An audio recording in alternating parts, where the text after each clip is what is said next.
ನಿರಂತರ ಸುದ್ದಿ. ಉಡುಪಿ ಜಿಲ್ಲೆಯ ಹೆಬ್ರಿ ಸಮೀಪದ ಕಬ್ಬಿನಾಲೆ ಎಂಬಲ್ಲಿ ನಕ್ಸಲ್ ವಿರುದ್ಧ ಆಂಟಿ ನಕ್ಸಲ್ ಫೋರ್ಸ್ ಕಾರ್ಯಾಚರಣೆ ನಡೆಸಿದೆ. ಮೋಸ್ಟ್ ವಾಂಟೆಡ್ ನಕ್ಸಲ್ ನಾಯಕನಾಗಿದ್ದಂತಹ ಮೂಲತಃ ಕಬ್ಬಿನಾಲೆಯವನೇ ಆಗಿರುವಂತಹ ವಿಕ್ರಮ್ ಗೌಡ ಪೊಲೀಸ್ ಗುಂಡಿಗೆ ಬಲಿಯಾಗಿದ್ದಾನೆ. ನವೆಂಬರ್ 18-19 ಮಧ್ಯರಾತ್ರಿ ಈ ಎನ್ಕೌಂಟರ್ ನಡೆದಿದೆ.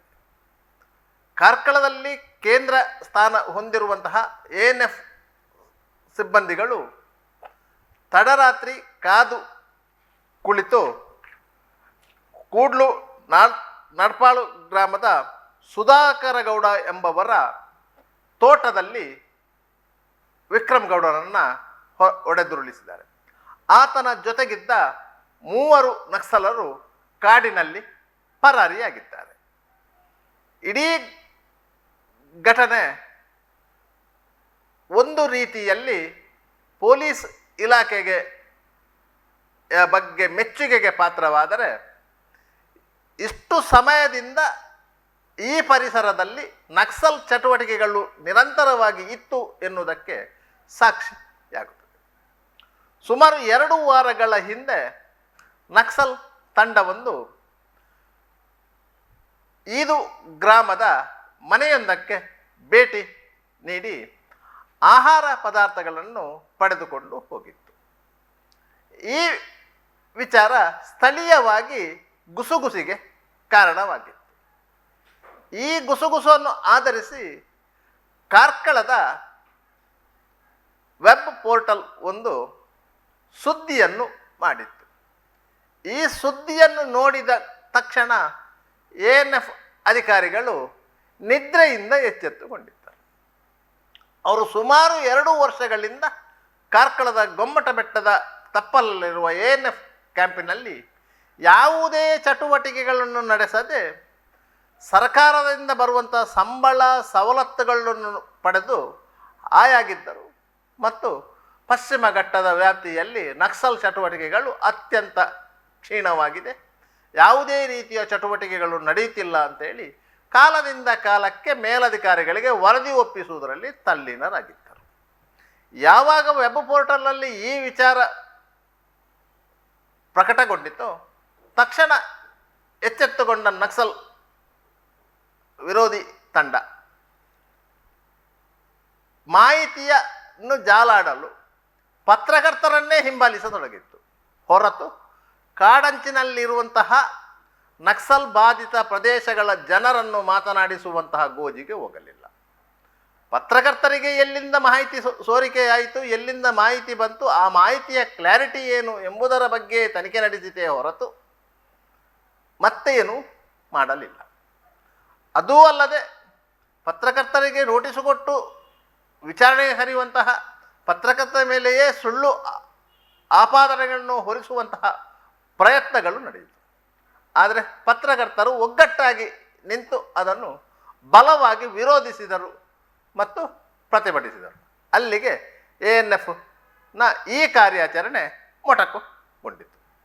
ಯಾವಾಗ ಪತ್ರಿಕೆಯಲ್ಲಿ ಇಂಥ ಒಂದು ಸುದ್ದಿ ಪ್ರಕಟವಾಯಿತೋ ANFನವರ ಮೇಲೆ ಮೇಲಧಿಕಾರಿಗಳಿಂದ ಒತ್ತಡ ಸೃಷ್ಟಿಯಾಯಿತು.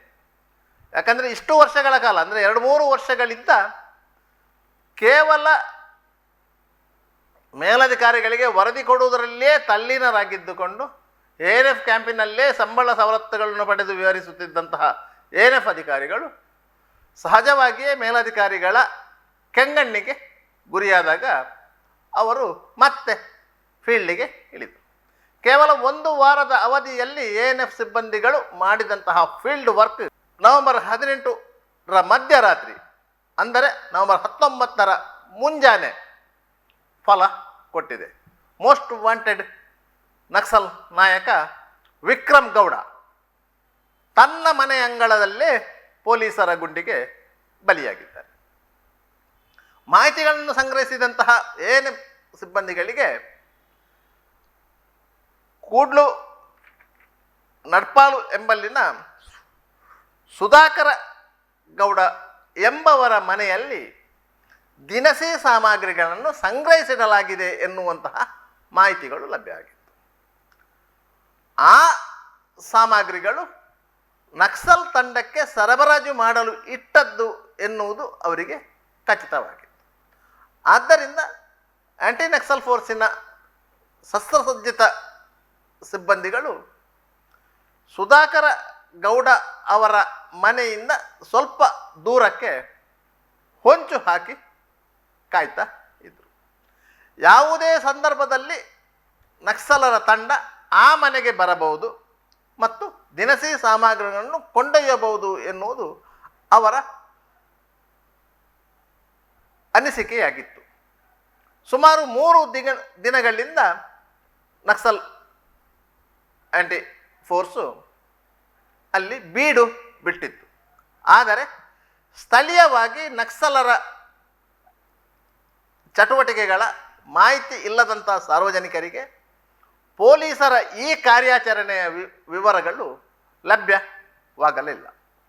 ಪೊಲೀಸರು ಕುಳಿತುಕೊಂಡಿದ್ದಾರೆ ಎನ್ನುವಂತಹ ಮಾಹಿತಿ ಇಲ್ಲದೆ ಇದ್ದಂತಹ ವಿಕ್ರಮ್ ಗೌಡ ಮತ್ತು ಆತನ ಜೊತೆಯಲ್ಲಿ 4 ಮಂದಿ ಶಸ್ತ್ರಸಜ್ಜಿತರಾಗಿ ಕಾಡಂಚಿನ ದಾರಿಯಾಗಿ ಸುಧಾಕರ ಗೌಡ ಅವರ ಮನೆಯ ಎದುರಿರುವ ತೋಟಕ್ಕೆ ಬಂದಂಥ ಸಂದರ್ಭದಲ್ಲಿ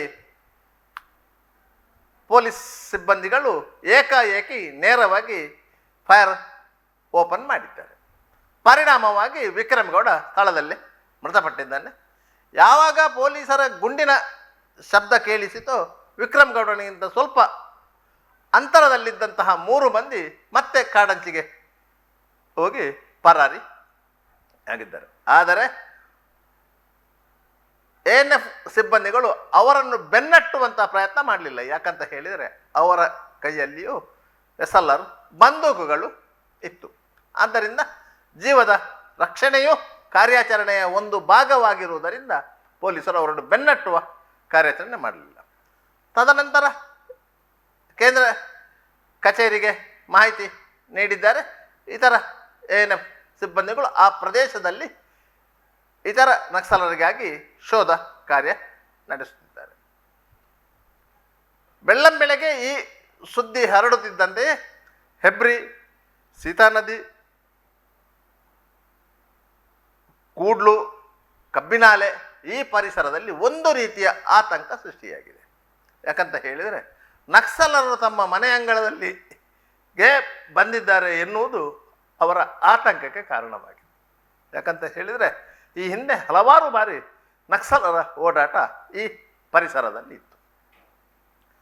ಬೈಂದೂರಿಂದ ಹಿಡಿದು ಕೇರಳದ ಗಡಿವರೆಗೆ, ಅಂದರೆ ಕೊಡಗು ದಾಟಿ ಕೇರಳದ ಗಡಿವರೆಗೆ ಅದು ಒಂದು ಪಶ್ಚಿಮ ಘಟ್ಟದ ಪ್ರದೇಶ. ಇದನ್ನು ನಕ್ಸಲ್ ಕಾರಿಡಾರ್ ಅಂತ ಹೇಳ್ತಾರೆ. ನಕ್ಸಲರ ಓಡಾಟ ಇರುವುದು ಈ ದಟ್ಟ ಅರಣ್ಯದ ಮಧ್ಯೆ. ಸಾಮಾನ್ಯವಾಗಿ 4-5 ಮಂದಿಯ ತಂಡವಾಗಿ ನಕ್ಸಲರು ಓಡಾಟ ನಡೆಸ್ತಾರೆ. ಅವರು ದಿನಸಿ ಪದಾರ್ಥಗಳಿಗೆ, ಆಹಾರಕ್ಕೆ ಮತ್ತು ತಮ್ಮಲ್ಲಿರುವ ಎಲೆಕ್ಟ್ರಾನಿಕ್ ವಸ್ತುಗಳ ಚಾರ್ಜಿಂಗಿಗೆ ಕಾಡಂಚಿನ ಮನೆಗಳನ್ನು ಆಶ್ರಯ ಪಡೆದುಕೊಳ್ತಾರೆ. ಅವರು ಸಹ ಅನಿವಾರ್ಯವಾಗಿ ನಕ್ಸಲರಿಗೆ ಸಹಕಾರ ನೀಡಲೇಬೇಕಾಗುತ್ತೆ. ಬೆನ್ನ ಹಿಂದೆ ಕೋವಿ ಇಟ್ಟುಕೊಂಡು ಬಂದಂತಹ ನಕ್ಸಲರು ಏನು ಕೇಳಿದರೂ ಅದನ್ನು ಒದಗಿಸುವಂತಹ ಕೆಲಸವನ್ನು ಆ ಮನೆ ಮಂದಿ ಮಾಡಲೇಬೇಕಿದೆ. ಆದ್ದರಿಂದ ನಕ್ಸಲರು ಆ ಪ್ರದೇಶದಲ್ಲಿ ತುಂಬ ಮಟ್ಟಿನ ಹೋರಾಟ ಮಾಡಿದ್ದಾರೆ. ಸರ್ಕಾರಿ ವಿರೋಧಿ ಧೋರಣೆಯನ್ನು ಹೊಂದಿರುವಂತಹ ಎಡಪಂಥೀಯ ಒಲವುಳ್ಳಂತಹ ನಕ್ಸಲರು ಇತ್ತೀಚೆಗೆ ಮತ್ತೆ ಕಾರ್ಯಚಟುವಟಿಕೆಗಳನ್ನು ಆರಂಭಿಸಿದ್ದು ಕಸ್ತೂರಿ ರಂಗನ್ ವರದಿಯ ಹಿನ್ನೆಲೆಯಲ್ಲಿ. ಕಸ್ತೂರಿ ರಂಗನ್ ವರದಿಯನ್ನು ಜಾರಿ ಮಾಡಬೇಕೆಂದು ಸರ್ಕಾರ ಪ್ರಯತ್ನ ಪಡ್ತಿದೆ. ಯಾವಾಗ ಪಶ್ಚಿಮ ಘಟ್ಟದ ಪ್ರದೇಶಗಳನ್ನು ಕುದುರೆಮುಖ ರಾಷ್ಟ್ರೀಯ ಉದ್ಯಾನವನ ಎಂದು ಘೋಷಣೆ ಮಾಡಿ ಸಾರ್ವಜನಿಕ ನಿರ್ಬಂಧವನ್ನು ಅರಣ್ಯ ಇಲಾಖೆಯ ಮೂಲಕ ಮಾಡಲಾಯಿತು, ಅಲ್ಲಿಂದ ಜನರಿಗೆ ಸಂಕಷ್ಟಗಳು ಎದುರಾಗಿತ್ತು. ಅಲ್ಲಿವರೆಗೆ ಕಾಡಂಚಿನ ಜನರು ಕಾಡುಗಳಿಗೆ ತೆರಳಿ ಕಾಡುತ್ಪತ್ತಿಗಳನ್ನು ಸಂಗ್ರಹಿಸಿ ತಮ್ಮ ಜೀವನವನ್ನು ಸಾಗಿಸ್ತಾ ಇದ್ದರು. ಯಾವಾಗ ಪಶ್ಚಿಮ ಘಟ್ಟದ ಅರಣ್ಯ ವಲಯ ಕುದುರೆಮುಖ ರಾಷ್ಟ್ರೀಯ ಉದ್ಯಾನವನ ಎನ್ನುವಂಥ ರೀತಿಯಲ್ಲಿ ಸಂರಕ್ಷಿಸಲ್ಪಟ್ಟಿತು, ಆಗ ಜನರಿಗೆ ಸಮಸ್ಯೆಗಳು ಸೃಷ್ಟಿಯಾದ ತೊಡಗಿದವು. ಬಹುತೇಕ ಕಾಡಂಚಿನ ಜನರು ಮಲೆಕುಡಿಯ, ಕೊರಗ ಇಂತಹ ಪರಿಶಿಷ್ಟ ಜಾತಿ ಪರಿಶಿಷ್ಟ ವರ್ಗಕ್ಕೆ ಸೇರಿದಂತಹ ಜನರು. ಕಾಡೇ ಅವರಿಗೆ ಬದುಕು, ಕಾಡಿನಲ್ಲಿರುವ ಉತ್ಪತ್ತಿಗಳೇ ಅವರ ಆಹಾರ. ಕಾಡಿನಿಂದ ಜೇನು ಸಂಗ್ರಹ ಮಾಡಿ, ಬೇರೆ ಬೇರೆ ರೀತಿಯ ಕಾಡುತ್ಪತ್ತಿಗಳನ್ನ ಸಂಗ್ರಹ ಮಾಡಿ ಪೇಟೆಯಲ್ಲಿ ಮಾರಾಟ ಮಾಡಿ ಜೀವನ ಮಾಡುವಂತಹ ಅತ್ಯಂತ ನಿಕೃಷ್ಟ ಬದುಕುವಂಥವರು. ಸರ್ಕಾರ ಯಾವುದೇ ಸವಲತ್ತುಗಳನ್ನು ಆ ಜನಾಂಗಕ್ಕೆ ನೀಡಿದರೂ ಸಹ 10% ಸವಲತ್ತು ಅವರಿಗೆ ತಲುಪುವುದಿರಲಿಲ್ಲ ಮತ್ತು 90% ಸವಲತ್ತುಗಳು ಉಳ್ಳವರ ಪಾಲಾಗುತ್ತಿತ್ತು. ಆದ್ದರಿಂದ ಸಹಜವಾಗಿಯೇ ತಾರತಮ್ಯ ನೀತಿ ಬೆಳೆದ ಪರಿಣಾಮವಾಗಿ ಕೆಲವೊಂದು ಯುವಕರು ವ್ಯವಸ್ಥೆಯ ವಿರುದ್ಧ ಸೆಳೆದು ನಿಂತಾಗ ಅದಕ್ಕೆ ನಕ್ಸಲ್ ಎನ್ನುವಂಥ ಹಣೆಪಟ್ಟಿ ಕಟ್ಟಲಾಯಿತು. ಸಹಜವಾಗಿಯೇ ಆ ಯುವಕರು ಬೆನ್ನಿಗೊಂದು ಕೋವಿ ನೇತಾಡಿಕೊಂಡು ಜನರನ್ನು ಬೆದರಿಸುವಂಥ ಪ್ರಯತ್ನಗಳನ್ನು ಮಾಡಿದರು. ಸಹಜವಾಗಿಯೇ ಸರ್ಕಾರ ಅದರ ವಿರುದ್ಧ ಕಾರ್ಯಾಚರಣೆಗೆ ಆ್ಯಂಟಿ ನಕ್ಸಲ್ ಫೋರ್ಸ್ ANF ಎನ್ನುವಂತಹ ವ್ಯವಸ್ಥೆಯನ್ನು ಹುಟ್ಟುಹಾಕಿತ್ತು. ಅದಕ್ಕೆ ಒಂದು SP ದರ್ಜೆಯ ಅಧಿಕಾರಿ, ಮೇಲುಸ್ತುವಾರಿಗೆ DIG ಮಟ್ಟದ ಅಧಿಕಾರಿ, ಅದಕ್ಕಿಂತ ದೊಡ್ಡ ಮೇಲುಸ್ತುವಾರಿಗೆ IGP ಮಟ್ಟದ ಅಧಿಕಾರಿಯನ್ನು ನೇಮಿಸಿತು. ಆದರೆ ಪಶ್ಚಿಮ ಘಟ್ಟದ ತಪ್ಪಲಲ್ಲಿ ಮೂಲಭೂತ ಸೌಕರ್ಯಗಳನ್ನು ಒದಗಿಸುವಲ್ಲಿ ಸರ್ಕಾರ ವಿಫಲವಾಯಿತು. ಇದರ ಪರಿಣಾಮವಾಗಿ ನಕ್ಸಲ್ ಚಟುವಟಿಕೆಗಳು ನಿರಂತರವಾಗಿ ನಡೆಯುತ್ತಾ ಬಂದವು. ಅವರು ಬರುತ್ತಾ ಪೊಲೀಸ್ ಮಾಹಿತಿದಾರರೆನ್ನುವಂಥ ನೆಲೆಯಲ್ಲಿ ನಾಗರಿಕರನ್ನು ಗುರಿಯಾಗಿಸಿಕೊಂಡು ಹಲ್ಲೆ ಮಾಡುವುದು, ಹತ್ಯೆ ಮಾಡುವುದು, ದರೋಡೆ ಮಾಡುವುದು, ಇಂಥ ಕೃತ್ಯಗಳನ್ನು ಮಾಡಿದರು. ಸಹಜವಾಗಿ ಅದು ಕ್ರಿಮಿನಲ್ ಪ್ರಕರಣಗಳಾಗಿ ದಾಖಲಾಯಿತು. ಈಗ ಹತ್ಯೆಗೀಡಾದ ವಿಕ್ರಮ್ ಗೌಡರ ಮೇಲೆಯೇ ಸುಮಾರು 13 ಕೇಸುಗಳು ದಾಖಲಾಗಿವೆ.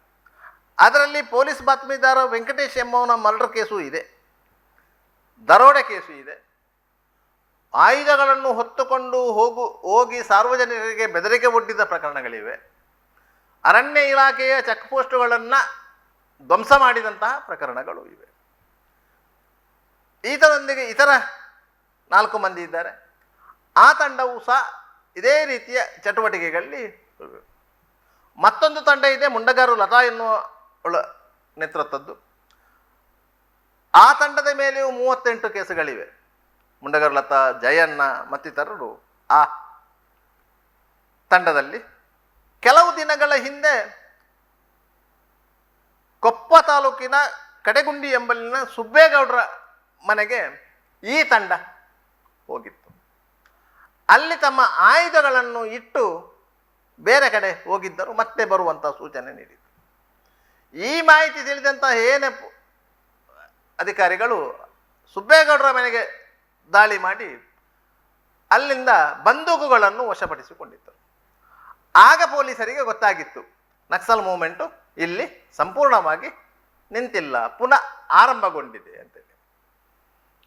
ಸುಮಾರು 2 ವರ್ಷದ ಹಿಂದೆ ನಕ್ಸಲ್ ಮೂವ್ಮೆಂಟ್ ಸಂಪೂರ್ಣವಾಗಿ ತಹಬಂದಿಗೆ ಬಂದಿತ್ತು. ಯಾವಾಗ ಮೆಣಸಿನಹಳ್ಳಿಯಲ್ಲಿ ಸಾಕೇತ್ ರಾಜನ್ ಎನ್ನುವಂಥ ನಕ್ಸಲ್ ನಾಯಕನನ್ನು ಹತ್ಯೆ ಆಯಿತು, ತದನಂತರ ನಕ್ಸಲರು ಕರ್ನಾಟಕವನ್ನು ಬಿಟ್ಟು ಕೇರಳದ ವಯನಾಡು ಕಡೆಗೆ ಹೋಗಿದ್ದರು. ಅಲ್ಲಿ ಇವರ ಚಟುವಟಿಕೆಗಳನ್ನು ಗಮನಿಸಿದಂಥ ಕೇರಳ ಸರ್ಕಾರ ಥಂಡರ್ ಬೋಲ್ಟ್ ಎನ್ನುವಂಥ ಹೆಸರಿನಲ್ಲಿ ಕಾರ್ಯಾಚರಣೆ ಆರಂಭಿಸಿದಾಗ ಆ ತಂಡ ಮತ್ತೆ ಪಶ್ಚಿಮ ಘಟ್ಟದ ತಪ್ಪಲಿಗೆ ಬಂದಿದೆ. ಸುಮಾರು 30 ಮಂದಿಯ ತಂಡ ಪಶ್ಚಿಮ ಘಟ್ಟದ ತಪ್ಪಲಲ್ಲಿದೆ. 5 ರಿಂದ 6 ತಂಡಗಳಾಗಿ ಅವರು ಹಂಚಿ ಹೋಗಿದ್ದಾರೆ. ಅದರಲ್ಲಿ ಒಂದು ತಂಡ ಕಬ್ಬಿನಾಲೆ ವಿಕ್ರಮಗೌಡ ನೇತೃತ್ವದ ತಂಡ. ಆ ತಂಡದಲ್ಲಿದ್ದ ವಿಕ್ರಮಗೌಡ ಈಗ ಪೊಲೀಸ್ ಎನ್ಕೌಂಟ್ರಿಗೆ ಬಲಿಯಾಗಿದ್ದಾನೆ. ಇತರ 3 ಕಾಡು ಸೇರಿದ್ದಾರೆ. ಅವರ ಪತ್ತೆಗಾಗಿ ANFನ ವಿವಿಧ ತಂಡಗಳು ವಿವಿಧ ಕಡೆಗಳಲ್ಲಿ ಕೂಂಬಿಂಗ್ ಕಾರ್ಯಾಚರಣೆ ನಡೆಸ್ತಾ ಇದೆ. ಇಂತಹ ಚಟುವಟಿಕೆಗಳು ಹಲವು ಸಮಯಗಳಿಂದ ನಡೀತಿದೆ.